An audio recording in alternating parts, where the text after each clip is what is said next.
Hello, and welcome to the episode 4 of the Flame and Fiber podcast. My name is Barbara, and you can find me on Instagram and Ravelry as Diva S. And welcome to my podcast. Thank you so much. If you're a returning viewer or a subscriber, thank you so much. And if you are just finding me, welcome. I'm so glad you came, and I hope you enjoyed the podcast. I'm very sorry about the glare in my glasses. I can't see if I'm not wearing them, but I do have a doctor's appointment, and I'm planning to get non-glare glasses, but I don't know if non-glare glasses show glare or just clear glare from my eyes, so that may not help, and if it doesn't, I'm sorry. But anyway, I actually have lamp working in this podcast, this episode. The podcast is called Flame and Fiber because I'm also a lamp worker in addition to a knitter, and I do some spinning.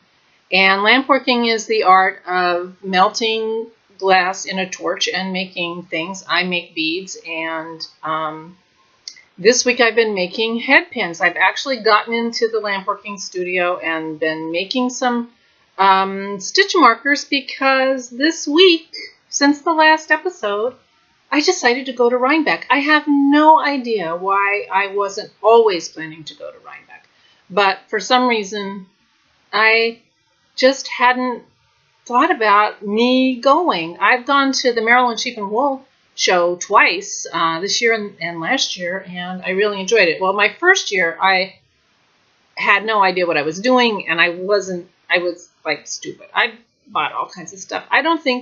I'm not sure that I've actually knit anything that I bought at my first Maryland Sheep and Wool show. I don't know what I was doing. I didn't know what I was doing. It was my first time at a show. I absolutely didn't know what I was doing. But this year I did better, and I bought some beautiful things, and I'm actually going to show one of them to you a little later because I'm thinking about knitting it. But anyway, so I'm way overdrawn on my allowance, so going to Rhinebeck and not spending money is out of the question. But anyway, so I mentioned it last week to my husband. He said, "But you're a podcaster now. You have to do those things." He's so sweet. He's very encouraging to what I want to do. And, how do you resist that? Well, of course, you're right, sweetie. I do have to go to Rhinebeck. I guess I do. And it's about a 4-hour drive for me. I'm in eastern Pennsylvania. So by the time, I think it's going to be like 4 hours. So I'm going Friday night and I'm coming home on Sunday. So I'm really doing the whole thing. So I'm very excited. But, and I'm very interested in going to the podcasters meetup because, of course, I'm, a fan of so many of the podcasters that are going to be there. But I'm a podcaster now. I'm a podcaster. So I decided that I needed swag. Podcasters bring swag. So if any of you are going to Rhinebeck, I'm going to have swag. And I'll even show you what it is. That's what got me back out into the lamp working studio because I decided, heck, I'm a lamp worker. I'm thinking about making stitch markers and things like that. So I've been making swag in my studio. And I don't know if you can see that very well. I'll put it down. These are little autumn leaves, and I'm going to be putting them on these bulb pins so that they can be progress keepers. But this one's kind of messing things up, so I'm taking it off. But they will be on the bulb pins, and that is what I'm bringing. So my swag will be a progress keeper or a stitch marker that I made in my lampwork studio. And in fact, at the end of this video, I'm sure this one's going to be really, really long because I have a lot to talk about and I'm a talker. But I also took my laptop out to my studio when I was making these. They're actually called head pins because I melt the glass right onto the end of a piece of copper wire.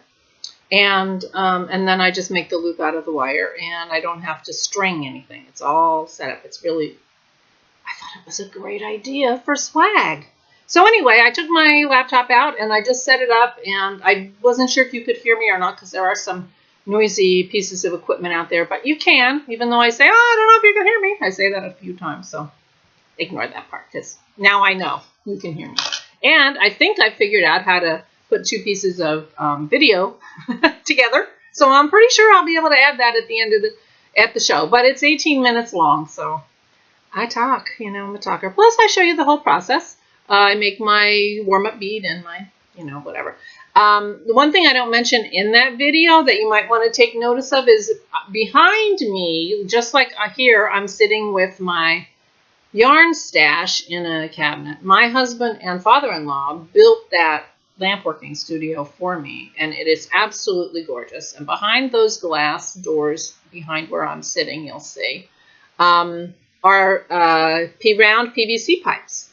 And in each of those PVC pipes is a different colored glass. So I do not only stash yarn, I also stash glass. And I have a lot of really gorgeous glass, which is why I need to go back in the studio and start using up that stash. But I have a lot of glass. And in fact, 2 years ago, maybe 3 years ago, my New Year's resolution was I wasn't going to buy any more glass. For the year, I was only going to buy clear and white and black and ivory, which are like the staples, if I run out of them. Otherwise, I wasn't going to buy glass. And I did very well. I didn't buy glass till November. And I made beads all year. I have a lot of glass. Of course, I could do the same thing with yarn if I tried. But I'm not trying that yet.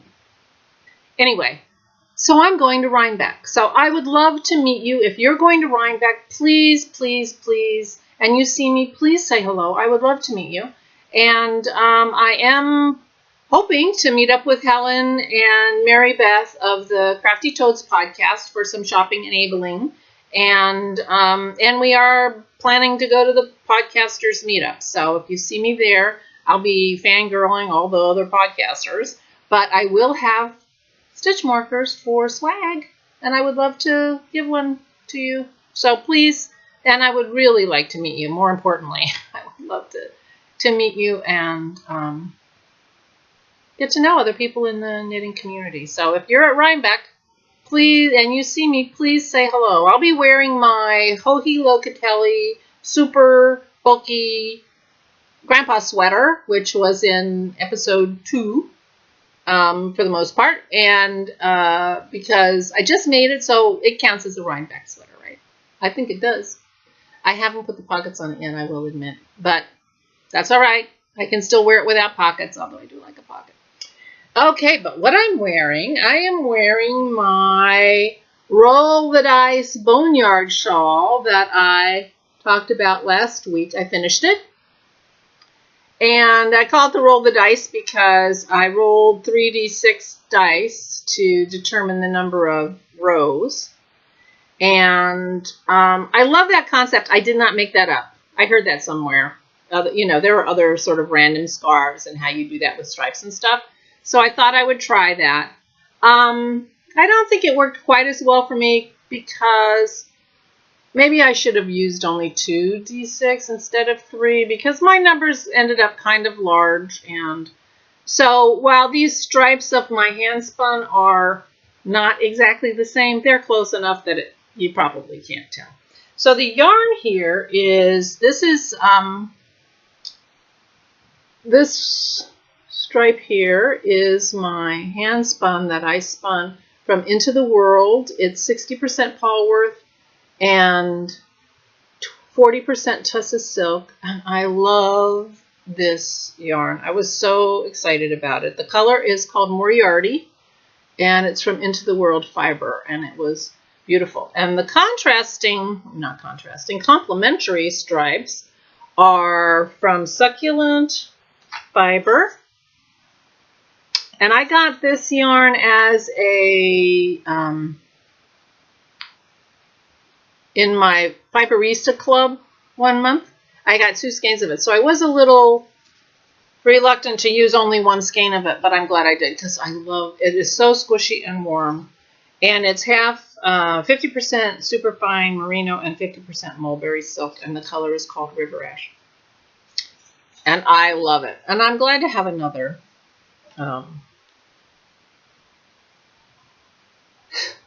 another hank of it. Skein. Can't think of the word.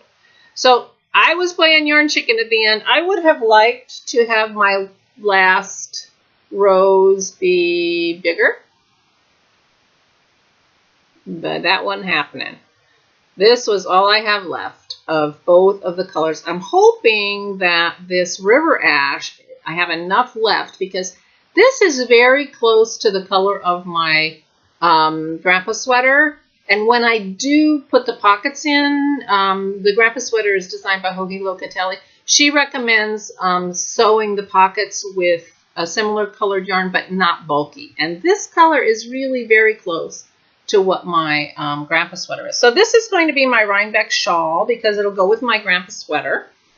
And but looking at the weather, I don't think I'm going to need them both, but one or the other, because it might be too warm for the sweater, because the sweater is very warm. So if so, then I will have my shawl. And if the weather people are wrong and it's colder, I'll have both, and it'll be perfect. It's supposed to be good weather, so I'm very excited. So anyway, this is the Boneyard shawl by Stephen West. It's a free pattern. And on Ravelry. And, you know, I made some modifications. Like I said, I made stripes. It's not designed for stripes. And then I did after I decided I didn't want them to be even stripes, I did the whole dice thing. And that was fun to do. And I'll do it again. I think that would work great for like a striped scarf, where you don't want, you know, especially if you have multiple colors. You could have one dice for which color you're going to do, and another dice or two for how many rows are you going to do. That's fun. I probably didn't just make that up. That's probably a pattern somewhere. I'm not claiming that. I do have something to drink. This is, I don't know if you can see this cup. This is a detail of a painting by Jamie Wyeth called Angus. It's an amazing painting that you can sometimes see in the Brandywine River Museum, but they rotate their collection, and it actually wasn't there the last time we were there, which is too bad, because it's our favorite painting. But it's funny, my husband loves to buy mugs as souvenirs, and we have several from art museums and places we've been and things like that. He doesn't like to use them. He loves the mugs that came with our dishes. Those suit him fine. So we have to buy mugs. Let me put this down. It's hot and heavy. That suit me, which means big handles for 3 or 4 fingers, because that's what I like. I don't like the ones from ours. So it works out. I have all these amazing mugs from places we've been, and he turns out the boring ones. And this is what I'm drinking. Hookah tea, 3 licorice. I get my caffeine from coffee generally, and but I stopped drinking caffeine about 1 o'clock, and it's about 2:30, quarter to 3 in the afternoon now. So then I switched to decaffeinated teas, flavored teas, herb teas, regular tea with cream and Splenda. I don't do sugar. Anyway, that's my mug, and that's my tea, in case anybody cares. That seems to be a podcasterly thing to do, and I'm a podcaster now. My husband told me, you need to go Rhinebeck. You're a podcaster now. I thought that was so sweet. Okay, I have one other finished object, and that is my Petunia Dursley double eyelet socks that I knit out of Soprano BFL sock base from the Little Yellow Uke, Zena. She's got a wonderful podcast. If you've never seen it, you should. She's a lovely woman in Britain, and she's recently started dyeing yarn, and this is her new blooms on her BFL nylon base. And it seemed there were quite a bit of yardage on this, and it's, you know, it seemed to me that it was a little bit of a light fingering. So I went down to a size 1 needle, which I mean a size 0 needle. I normally knit on a size 1 for socks, and I took my stitch count up from 64 to 70. And that seemed to work pretty well. And I use, for these I used, I'm not sure actually, Addy sock rockets, I think, for these, for zeros. And on my shawl, I knit that on a size 10.5 in my Chiagu interchangeables. So that worked out really well. So those are my finished objects that I finished since I saw you last. I'm going to cough, so I'm going to cough. There! I coughed. Let me drink my tea. I'll pause for coughing, but I won't pause for drinking tea. I don't understand it either. Okay, so I have one more thing that I finished, but I think I'll talk about that in upcoming because I finished it before I started podcasting, so it wasn't recently. So let me talk about my works in progress. So the thing is that is very close, but not, oops, I dropped something. Very close, but not quite done, is my granddaughter's Birdie Cardi Mini by Amy Herzog. This is the back, and I actually blocked these to try to uncurl the edges a little bit because I'm going to have to sew them together. So I've talked about this before. I'm planning on doing an Amy Herzog sweater, that has a set-in sleeves. So I'm practicing on my granddaughter by doing the Birdie Cardi Mini pattern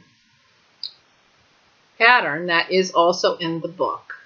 And it's got this really pretty little, just tiny, 2 stitches crossed pattern that is really lovely. And so I did the fronts 2 at a time, and now I'm doing the sleeves 2 at a time. So I'm actually pretty close to having the sleeves finished. I'm really, really hoping to have this sweater done for the next podcast so I can give it to my granddaughter because it's starting to get chilly. But I'm going to Rhinebeck. I have stitch markers to make.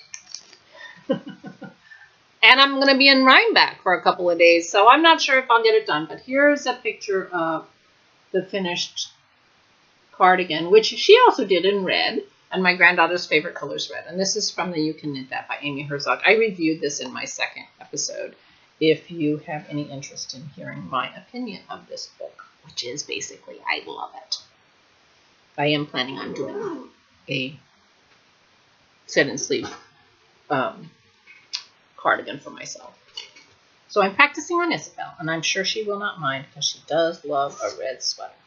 So I finished those socks, so I had to cast on some new socks. And in my first episode, I showed you my monkey socks in that cool yarn made out of nettles, which was so cool that I bought at Stephen and Penelope's in Amsterdam. This is a beautiful yarn, too, that I found. I don't know how long it took me to pick the next yarn, because one of the things that I've noticed is a lot of the sock yarns I've been buying are 75 superwash, 25 nylon. And I could be wrong, and maybe it's all in my head, but it seemed like last winter that my socks that were 80% or higher wool were warmer than the 75%. But I seem to have a lot of 75% superwash, 25% nylon sock yarns that I kind of have earmarked for actual socks. So I was going through my sock yarns, some of which I didn't know if I wanted to make socks because they're so beautiful, and you wonder, really, are socks really the best things for it? But I really wanted to make socks out of a higher percentage wool than I have been. So I found this in my stash. This is Oink Pigment Socks. Sheep to shelf, 100% USA grown, spun, and dyed, 90% superwash merino, 10% nylon. in the Blackberry Brambles colorway. And I got this when I was a member of the Yarn Box Sock Club. And I'm very tempted to join that again. I really like Yarn Box a lot. And the Sock Club, you know, it's $20, but you get, I mean, you can't even buy, well, actually I should double check. I haven't been there for a long time. So it may not still be $20, but it was $20, including shipping, for gorgeous sock yarn, you know, but you can't pick what you're going to get. But I started with Yarn Box as a way to learn about all different colors yarn. Anyway, I love, this is so gorgeous, and I love the way it is knitting up. So I'm making, again, the Cookie A monkey socks, because I really liked those socks, and I decided I probably am giving them away, so I wanted some for myself. And these are on US 1 ChowGoo. I make them 2 at a time and then double in a magic loop. Although I am thinking about making a heel flap and gusset on these socks, because I'm wondering about my sock heel fit and how good it is. I mean, I like the Fishlets Kiss heel. A lot of the socks I have it, but sometimes it feels like the fabric around my heel is a little stretched. So I don't know. Maybe I should just go up a few stitches before I put the heel in so that it's not quite so stretched, and then go back down. I don't know what I'm going to do, but I'm thinking about a heel flap and gusset, but I probably won't because it's so easy to put a Fishlets Kiss heel in. Anyway, I think these are gorgeous, and I'm excited to work on those. But apparently I didn't want to work on them all the time because I got to go down because I dropped something. Because there was some point this week where I was like, I just want to have something stockinette that I can just knit, knit, knit, knit, knit, and I don't want to think about it. I don't want to think even about it enough to make a monkey sock. And I don't want to worry about decreases and increases and shaping for the sleeves on the baby sweater, which is why this sweater's not done. I got a lot of lipstick all over this cup. I guess I put too much lipstick on. I read somewhere years ago that teachers who wore lipstick, their students did better because they concentrated on their lips. Not that I need you to concentrate on my lips. I thought that was kind of interesting. Ooh, earthquake. Interesting, and what do male teachers do? Anyway, so I cast on some plain old ordinary socks. And this is Patton's Croy. And, you know, and I'm just telling you I want a higher percentage, but these are some of my sock yarns. This is 75% washable wool and 25% nylon. And the color for this is called Sunset Stripes. And, you know, these yarns are so fun to knit. Well, they don't match. In fact, it's turning out that the two balls are reversed. And I'm pulling both from the outside. So that's showing up a little bluer. It's purple. And, you know, this is showing up a little brighter than it is. The reds aren't quite that bright. This sock is a little more like it rather than this sock. But anyway, you know, it's this kind of patterning that, you know, that pretends like it's Fair Isle. It's kind of fun. And you sit there. I mean, they're not gorgeous in my hand. These are going to be very sturdy socks, but they're not going to be warm. I mean, they're going to be warm, but they're not going to be the warmest. And anyway, so I just decided, forget it. I need something I can just sit, and I don't want to think about it. I just want to knit it. So I started these. I don't actually usually have more than one sock on the go, but now I do. I have two. These I'm doing on Addie Sock Rockets, called size 1, but in fact they're more like a 1.5 US. They're 2.25 millimeters. And again, I'm doing them magic loop 2 at a time. Oh, and I'll remember to show you that ball too. So this is I balled them up. They come in little balls, but I was having trouble, so I just balled them right up.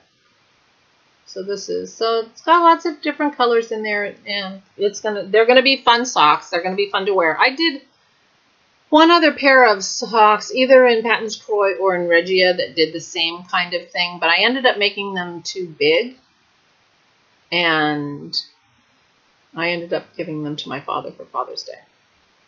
I realized they were going to be too big for me when I was there with him, and so I had him try it on, and so I made them long enough for my dad. So, which means that these are 60, I did these 64, but with a bigger needle, because this is heavier yarn. So the chances are these are going to be a little big, so I think when I get to the foot, I'm going to go down to 60 if I remember. Go down to 60 stitches, and that might make the foot a little snugger, which would be better for me. But you know, I'm a big lady, so I have big calves, so it doesn't hurt me to have a few extra stitches around the ankle. That'll be fine. I'm sure the socks will stay up without any problem. So let's see. The last thing I have on the go is last week I talked about Gently Hugged, which is a charity that my sister-in-law is involved with. And they make care packages for women leaving the hospital with a new baby who may not have very much. I'm having trouble getting it out. But she doesn't need, I made a hat last week, and right after I finished that, she let me know that they don't really need hats. What they need are booties and bibs. So I decided to make a bib. So I'm not finished with it yet. It'll only take me an hour to finish it, I'm sure. This is a yellow. This is, it's a mess, my thing. Sugar and cream that you get from Joann. I don't know what color it is. Yellow. Pale yellow, it's called. But you know what? I actually like this stuff. I know a lot of people don't, but actually my first sweater I made was a high neck, sleeveless, and I made it in this. And I like it. I actually don't mind this yarn at all. So anyway, so I'm making a bib, and I will collect a few of these things and then send them off to my sister-in-law. But the way I did it was, I don't know if you are, obviously I don't know anything about you. I have been thinking about joining the Stephen West Mystery Knit-Along. He does one every fall, and 2 years ago it was the Exploration Station, which I really like. I love that pattern, and I have yarn back there, all that I bought at the Maryland Sheep and Wool. That one day will become an Exploration Station. And I didn't know anything about that at the time it was going on. But last year, I was a little late to the party with the Doodler Mystery Knit-Along, and I didn't do it. And I'm glad, because I didn't end up loving the Doodler shawl and the way it looked. And, I think it looks like it would have been really fun to knit with that big cable across the top and stuff. But in the end, I don't think that's going to be a winner line. People are still doing the Exploration Station. There's a knit-along going on with Kristen from the Yarngasm and Laura from the Dyer's Notebook are hosting a Exploration Station knit-along. And I think there was one earlier in the year with Eric from Sticks Plus Twine, and I'm not sure who else. So anyway, that's an ongoing project that people are coming to, and I still plan to knit. But I haven't really seen very many people outside of the actual Mystery Knit-Along knitting the Doodler. But I don't know who I would know was knitting it, but I haven't seen people talk about it or anything like that. And I was not inspired to do that. So anyway, but I thought, I was feeling a little left out, and so I thought, let me go find 4 yarns. Let me put this away. Let me go find 4 yarns. It's, 4 sport weight or fingering weight yarns for this Mystery Knit-Along. And so I came up with 4, and then I bought the pattern, and I'm not sure. I don't think this is a spoiler to talk about clue 1 when I haven't started knitting it. But the reason I thought of it with this bib is that the technique he uses, I use that technique. I made an I-cord, then I picked up stitches to make the body of the bib. So the I-cord is the edge, anyway. I stole that straight out of the building blocks, it's called. Shawl that he's done for the mystery knit along. But anyway, so I haven't decided whether or not I'm going to knit it yet, because I don't know. If I don't love it, do I want 4 skeins of gorgeous yarn that has cashmere? These are beautiful yarns. This one, 3 of these you saw in the first episode. This is from Seven Sisters Fiber Arts. This one is from Boho Chic, I think. Yeah, Boho Chic. This is called Mauve, I think, and it's a beautiful color. I'm just setting that right on my computer. We'll see how that works out. Yeah, it's called Mauve. Bliss Fingering Merino Yak. Oh, this is Yak and Silk. So that's that one. And then these 2 I got at the New Jersey Sheep and Wool. This is also Yak. This is Groovy Hues Fiber. I love these colors. This may be my favorite. And it's 70% merino, 20% yak, 10% nylon. And that's from, you can see that. Really, really beautiful. I love that color. So I thought, this has some of the dark blue, so I thought these would be like A and B together. And then this is from A Good Day for a Cupcake, which I also got. I don't know if it's an omen or not. I had trouble caking up 3 out of these 4, so I'm not even taking this one out of the baggie because it's got a little yarn barf at the bottom. But this is A Good Day for a Cupcake. Cream cheese frosting sock. 70% superwash merino, cashmere, and nylon. And then this is the color. So these are going to be C and D. And am I going to be able to hold these up? This is going to wiggle my. So these are the 4 colors.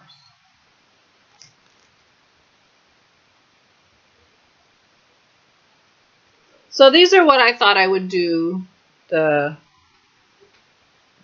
building blocks. Here's the pattern. No giveaways there. Clue 1, building blocks. But when you read the pattern, it's it was hard for me to visualize, and apparently I'm not the only one because he ended up doing some videos. Doing some videos on YouTube to explain how to do some of the things. So I watched the videos, and of course that gives away a lot of what Clue 1 is going to end up looking like. And then I went out on Instagram under the tag for the cow, and some people had gotten pretty far, and I was able to see. And I'm not sure. I'm not sure about this shape. So I'm still deciding, but, I have a lot of yarn, so if I use 4 beautiful yarns, it's going to be a gorgeous, soft, lovely shawl, even if I'm not madly in love with the shape of it. So, I don't know. Excuse me while I have more tea. So I'm still considering whether I'm going to do that or not. And, let's see, I do have some notes, although it turns out I kept thinking of other things that are not in the notes. So, oh, I forgot to grab Dennis's sweater. I might still do that because I wanted to talk about that. The other thing that I wanted to, hold on, let me find my bag. Oh, it's right over here. Hold on a second. Yeah. So one of the things that I was supposed to be working on this week and I did not work on because I was making beads and I was, oops, I'm not ready. I was making beads and knitting socks that don't have any purling. I was supposed to be working on, oh, Christy and Allison, if you're watching this, stop watching now or you're going to wreck your Christmas present. I probably just wrecked it. But I'll put down here on the screen what time you can come back. It's probably too late. But anyway, I'm making this. It's called the Suffragette Hat. It's really adorable. I made one for my daughter, Christy. And this mannequin is way small. So her hat is a little too big for me. My husband thinks that her head is a little bit bigger than mine. But this is the cutest pattern. But this, like I said, this head is too small. But this is a Sweet Georgia yarn. And it's kind of showing a little more blue than it actually is. It's more teal in real life. But anyway, so this is the hat. I did this for my daughter beginning of September. And I'm going to do one for my daughter-in-law. And I was supposed to start working on that this week. You know, this is Christmas knitting, so I'm not too late. And I'm not being super ambitious this year for my Christmas knitting. I do try to make everybody, since we retired, we don't buy Christmas presents like we did back when we were working. So we're making things. And so so this is the Sweet Georgia yarn that I'm making my daughter-in-law's hat out of. Now, I had talked to them about this hat when I got the magazine and fell in love with it. And they both liked it too. And they both have the real cute hairstyles that'll go great with this. These are in Sweet Georgia Superwash DK. The purple that I have here is called Mulberry. I do not remember the name of Christie's colorway. I'll see if I can find that. But anyway, I was supposed to be working on that this week, and I did not. And I don't think I'll be working on it next week, to tell you the truth. Next week is starting to sound really busy. We have our granddaughter for one of our days, and I leave on Friday. We're going to Rhinebeck. I'm home until Sunday. Of course, I will have time to knit. And I have some idea that maybe, you know, because I don't know a lot of people, I am hoping to meet up with, like I said, Helen and Mary Beth for a little while and do some shopping. But I don't know anybody really that's going to, like, meet for dinner or anything like that. So I'm going to spend a lot of time on my own. So I'll have time to start the building block shawl if that's what I decide I want to do. But one of the things, I got to lean over, one of the things that I am going to be looking for at Rhinebeck is, well, you know what? Did I show you how huge this is? I'm sitting here, it's falling off maybe because I didn't redo it. But look how huge this is. This is so yummy. This is very disconnected, I'm sorry, but I just realized how huge it is. But I'm going to take it off because I'm a little warm. Although it's nice outside, I should go. I actually thought of, I had everything all set up here, and then I actually thought of moving everything outside and sitting on the deck because it's about 60 and sunny and bright and gorgeous. Anyway, the Aurora shawl, which is the 5th shawl in the Shawl Society sort of secret pattern club or whatever it is, by Curious Handmade, who is Helen Stewart, came out. And I just really like this pattern a lot, but it's designed for a gradient set. So 6 different, 25-gram skeins, or 30 or something like that, go into this shawl. And I do not have a gradient set of yarn. I got a million things up there, but I do not have a gradient set of yarn. I mean, I could probably put something together, but, you know, I would be taking 6 full skeins of yarn and using parts of them, and I'm not sure how I feel about that. And then besides, I got to have something to look for while I'm at Rhinebeck, right? So one of the things that I will be looking for is yarn to make my Aurora shawl by Helen Stewart, Curious Handmade. So that came. And so I do have some goodies that came in the mail. I'm a member of several fiber clubs because I do spin. I didn't bring my bobbins up. I spun the second bobbin of the 3. I have three that I have to do, and I only have 1 more to go. So I will show that to you next week.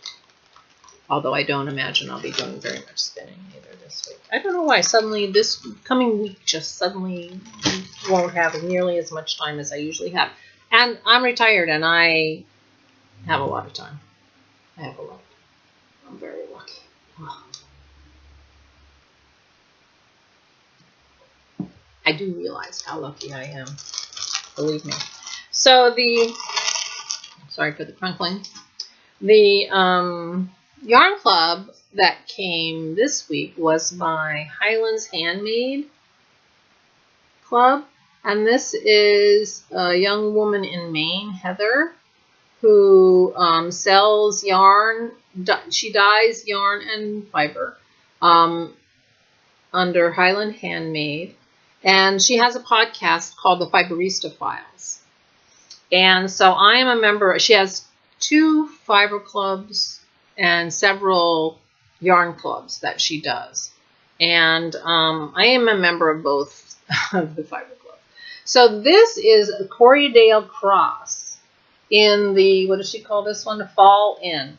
So it's a beautiful fall colors. It's grello. I mean, it really is grello. It's yellow and gray and kind of gorgeous. But this is grello. Who knows what this is going to spin off like? I find it very hard to tell from looking at the fiber. I'm new enough that I can't really tell. But it's beautiful. But the other thing is, it's Corriedale. It is so squishy. I have never spun Corriedale. And it is really squishy. And it has a very long staple length. So that's going to be really interesting. So I was pretty excited about this.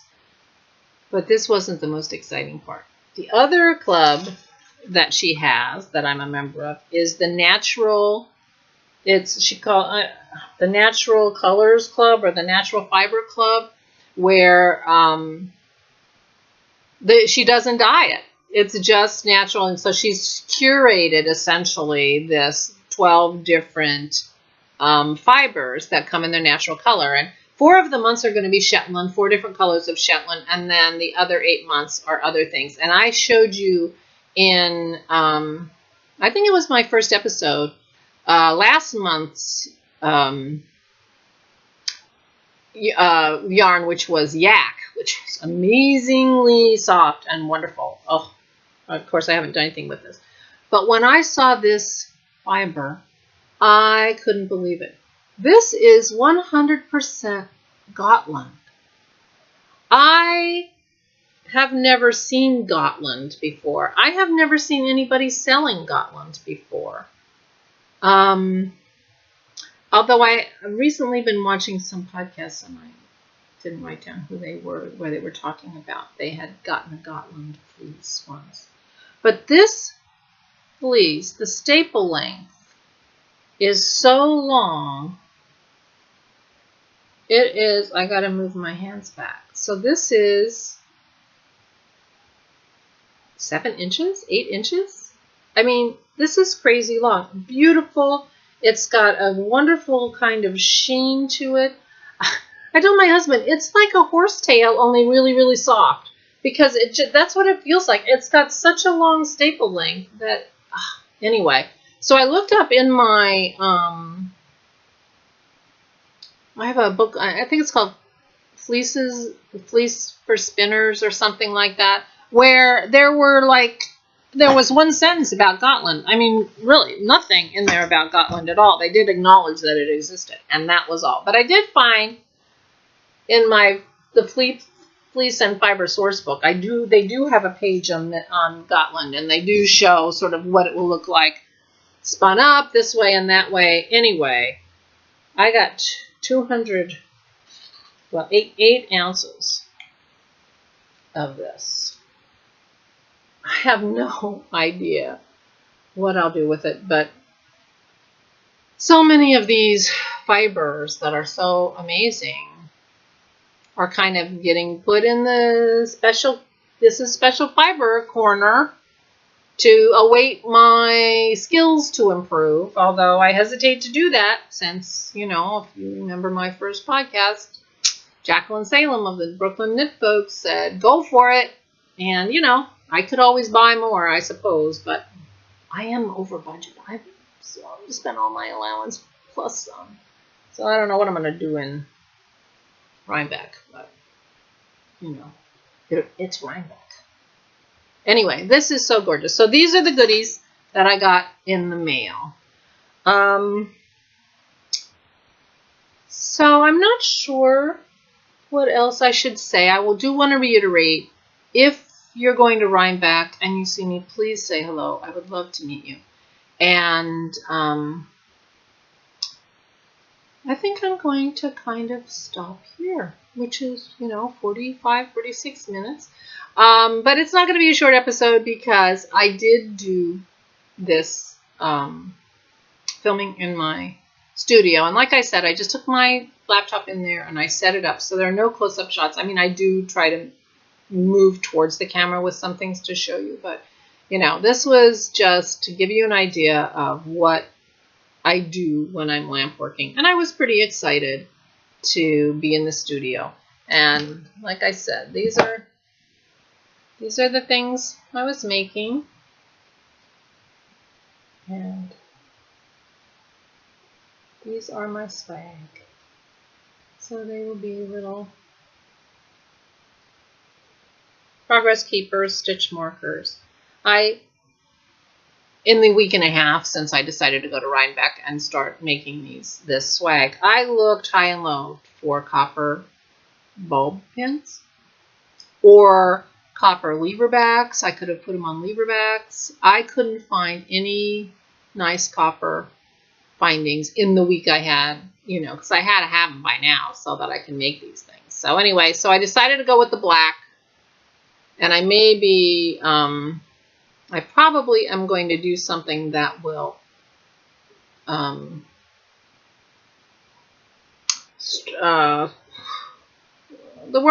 words that will darken the copper on the actual leaf so that it will go a little better.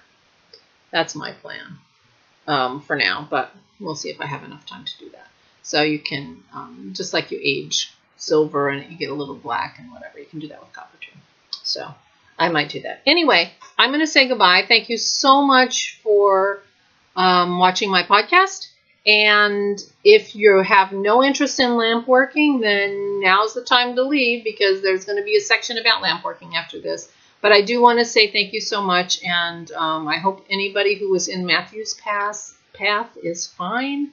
We had family who had to evacuate out of South Carolina, and so they're back and things are fine, but I hope everybody, I know Haiti got hit so terribly. It was horrible. So anyway, I hope you're all fine, and I will be back after Rhinebeck next Monday, and hopefully have some tales to tell and have met some of you, because that would be really, really lovely. So thank you so much, and if you're interested in anything about lamp working, stay tuned. Bye. Oh, and I hope you have plenty of time this week to do some lovely crafting that gives you joy. Bye-bye. Hi. I don't even know if you can hear me, because a lamp working studio is kind of a noisy place. I have an oxygen concentrator right under where my computer is, And I have a ventilation fan going up here because you have to worry about fumes and things like that. And I am shortly going to be turning on a flame, which is also going to be a little bit noisy. So I don't know that you're going to be able to hear me when I talk about what I'm doing. And if not, then I will tell you a little more in the podcast, assuming, of course, I can figure out how to combine these two films into my podcast. But I'm assuming that I can. I'm sorry for the glare of the overhead lamp. I actually have to wear... Oh, that's better. Okay. I have to wear a visor or a hat when I'm doing this because that light is a little glary for me. And I'm also wearing didymium glasses. I'm assuming you can hear me. These are special glasses that are designed to protect my eyes from the sodium flare of the flame. And it also allows me to see through the flame in a way that you probably will not be able to see. So you're going to see mostly yellow flame, but I don't see that yellow when I'm working. So it makes it a lot easier to make a bead. So I am going to just start up. I'm going to do my warm-up bead, but what I'm doing in my studio today are little leaves, head pin leaves. And I'm going to do them on, I don't know if you can see that, I'm going to do them on little tiny copper wires, and I'm going to make those into stitch markers or progress keepers, and they will be my swag for Rhinebeck because I have decided to go to Rhinebeck at the last minute, and I'm a podcaster now, so I need swag. So I'm a lamp worker, so it seems like I should make my own swag. It's possible you can't hear a word I've been saying, but I'm saying it anyway. All right, so now I'm going to start, and I'm just going to make a few things on my torch and hope that I can edit this into my regular podcast on Monday. So here we go. I have turned on my propane, and the oxygen concentrator is sending oxygen, but I have to turn the oxygen off because the propane needs to be lit when there's no oxygen, otherwise it's not good. So here's my flame, here's my propane, and now I can add my oxygen back in. It's not good for the oxygen concentrator to be running without the oxygen being able to come through the hose, so you got to be careful about things like that. All right, so I'm going to just make my bead. I usually start with a warm-up bead, and that warm-up bead is the same warm-up bead as a very famous bead maker. You know, every kind of thing has their celebrities, and this is the warm-up bead of a woman who I took a class from. So I am doing her warm-up bead, and it's good warming up. So this is what it looks like to make a bead in a lamp working studio. So I have my glass. I am assuming you can hear me. You probably can. I have my glass. I'm going to make that black base on this bead. So I'm warming up the glass, and I'm warming up the mandrel. This is a mandrel. It's metal, and it's got some ceramic slip on the end of it, which is the bead release, so you can get the bead off when you're done. And the mandrel has to be warm for the hot glass to stick. So, I do not know if you can hear me, and I do not know how well you're going to see this, but this is me making a bead.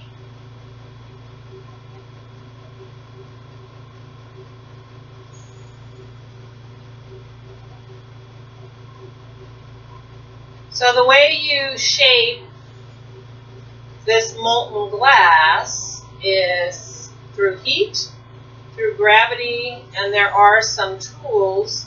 And the tools that are used most often, you can have molds that are black, that are brass, but this is a graphite shaping tool, and you could use that.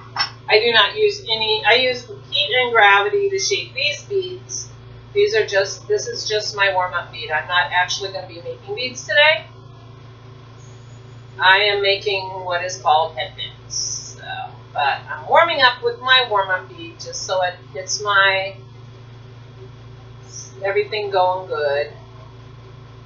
So I'm making this bead. You can see how red it is. Maybe you can't. It looks white on the screen, but trying not to get it too out of shape. Keep turning. The manual turns constantly so that you keep the glass in the round. If you don't turn it, it'll just drip off. My surface is, I have a big graphite plate thing here at the bottom. It's so I can roll my beads on that and everything. But I also have ceramic tile countertop. So I have quite a fire resistant area. I have tiles on the wall in front of me.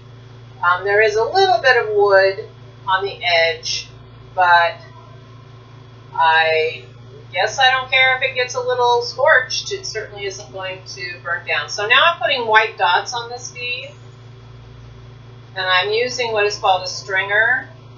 And this is a commercially made stringer. I make stringers of my own most of the time for other things, but a white stringer is a very useful thing to do. So I'm just putting those beads approximately equally distant from each other on quarters, and I'm putting the dots in between them on the side. And one of the problems I have with this bead is that, being right-handed, I end up with my side beads significantly differently placed, and I can never seem to figure out how to do that right.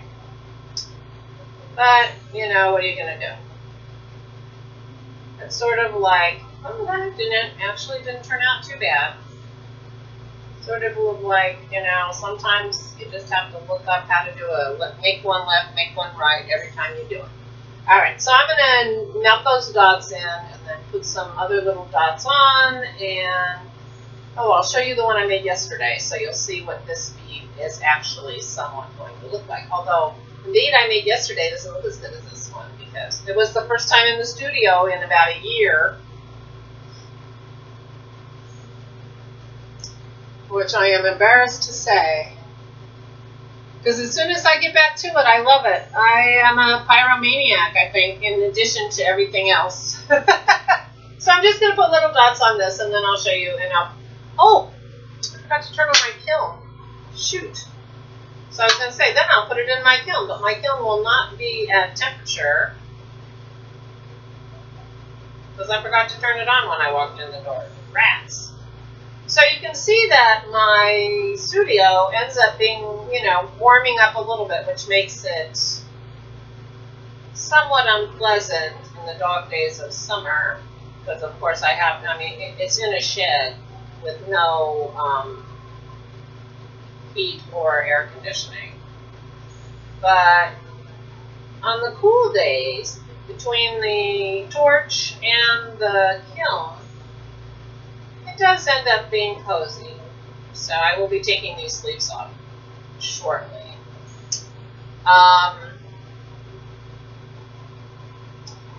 The reason you put your beads in the kiln is glass breaks if it cools too quickly. And so you always have to have some kind of way to slow the cooling process of the glass. You can use vermiculite beads to do that. You can use a fiberglass blanket to do that. I have a kiln because conventional wisdom, and I'm sure there's science behind it, but conventional wisdom is that you need to have your glass beads annealed. I'm not going to wait for that kiln for this, so this is probably going to break because the kiln is not hot enough. But there's the bead.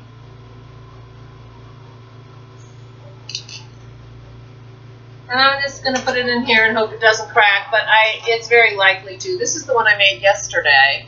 I took it out of the kiln this morning.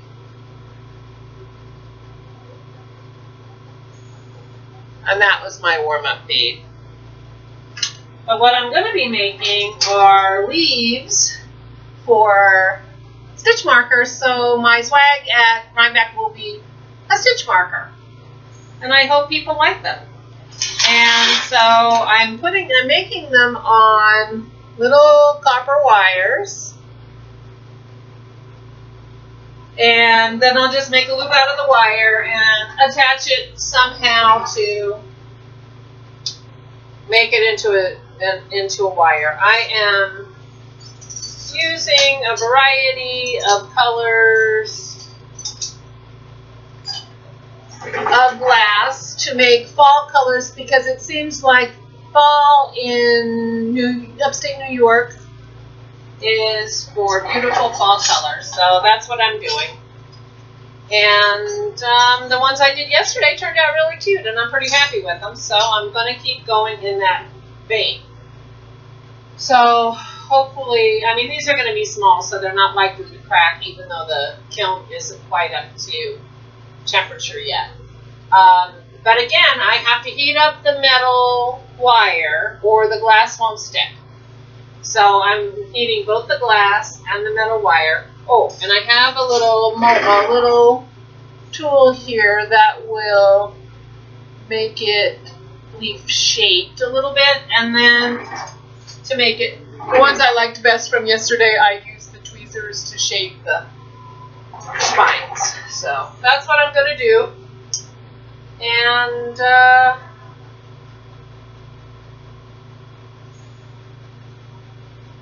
I'm glad to be back into the Lampwork studio. So I'm glad that I decided to go to Rhinebeck, and I had the idea for these stitch markers for my swag.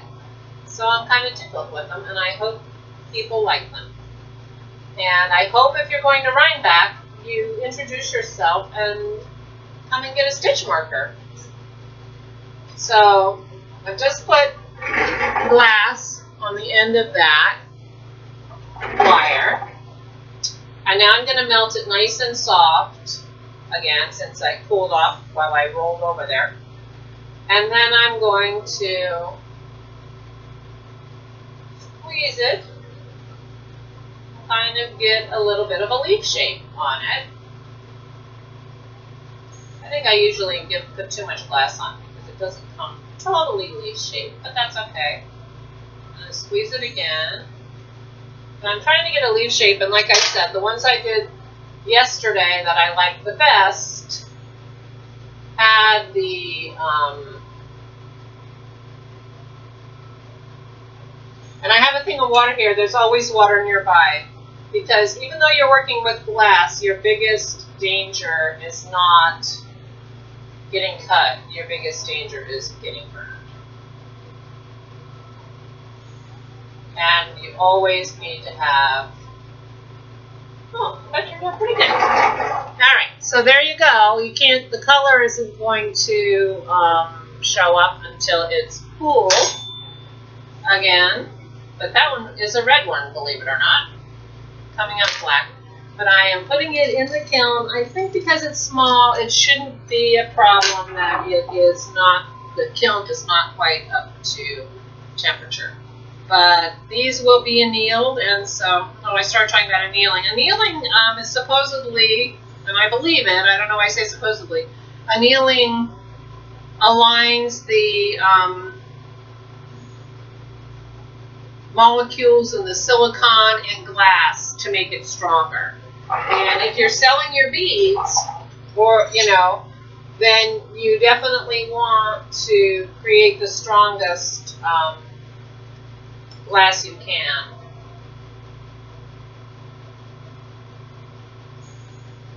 So I don't know, probably can't see very much here. I can see, the flame looks blue to me through my Didinium glasses. So I can see very well what I'm doing. But it makes it a little harder to show you now. If I do this again, I'll try to tape Didinium. I have another pair of Didinium glasses, and I can tape them over the camera. That might help. But this is just a quick and dirty attempt to show you some lamp working, since I keep promising to do that. And, it's fair that I actually keep my promise. Alright. one of the things is, feels a little hectic when you finish up a bead. You want to get it into the kiln as soon as possible, and you end up putting your stuff down in funny places. It's important to keep the tweezers cool. Like I said, glass won't stick to anything that's not hot, so you want to heat up the mandrel so the glass will stick, and you want to cool down your tools so the glass will not stick. This one is not good. Let me see if I can fix it. So you touch it into the water periodically just to make sure that you're not too cool. Well, these are autumn leaves. They're a little messed up sometimes when they fall off the tree, right? It's going to be, although the ones from yesterday, my husband said, oh, they look like little flames. Some of them do look like little flames, so that's kind of cool too. Because I am flame and fiber after all. Alright, I think that one's going to be fine. And then you need something to help you get the wires out and something long to put it into the kiln, because the kiln is eventually going to be at 940 degrees while I'm sitting here making beads. So I'm hoping that you were able to see a little bit of what I do, and I don't think, no, I can't zoom. So anyway, I hope I can figure out how to put this in the podcast, and I will see you again on Monday when I do my podcast. Oops, I stopped it too soon. All right, bye.